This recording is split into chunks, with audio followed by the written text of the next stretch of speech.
Whether it has been a good or bad year for student loan borrowers depends on who you ask.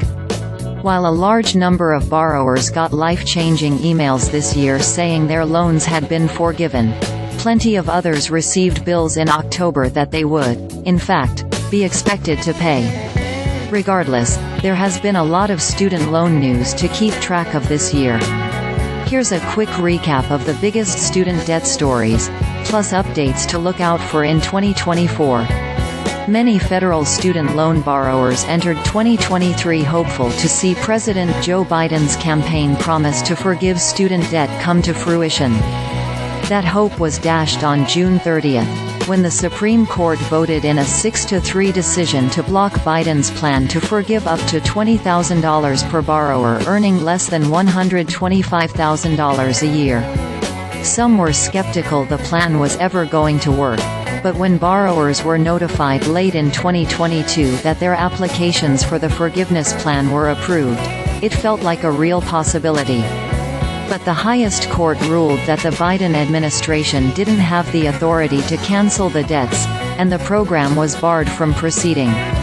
Immediately after the Supreme Court ruling on debt forgiveness came down, President Biden announced he would be pursuing debt forgiveness under the Higher Education Act, which would require a process known as negotiated rulemaking.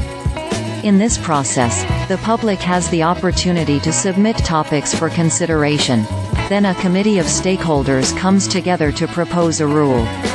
The general public then has another chance to comment or suggest changes before the new rule goes into effect. It's a lengthy process, but the first phase wrapped up earlier this month. A group of negotiators made up of legal experts, student loan borrowers, advocates and more met with the Department of Education for 6 sessions from October through December to draft proposed legislation that would provide debt relief to student loan borrowers. The proposal outlines relief for 4 groups of borrowers, on which the committee had to reach a consensus. The group was unable to reach an agreement on a provision for those experiencing hardship but included avenues to address borrowers who have been in repayment for decades, those who owe more than they borrowed and more.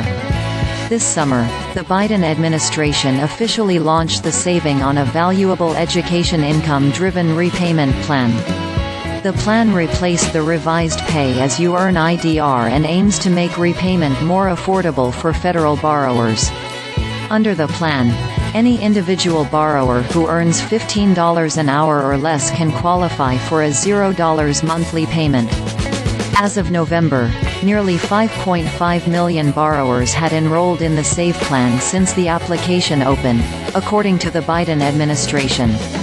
Even without a sweeping debt relief program, 3.6 million borrowers received debt forgiveness under the Biden administration, as of December.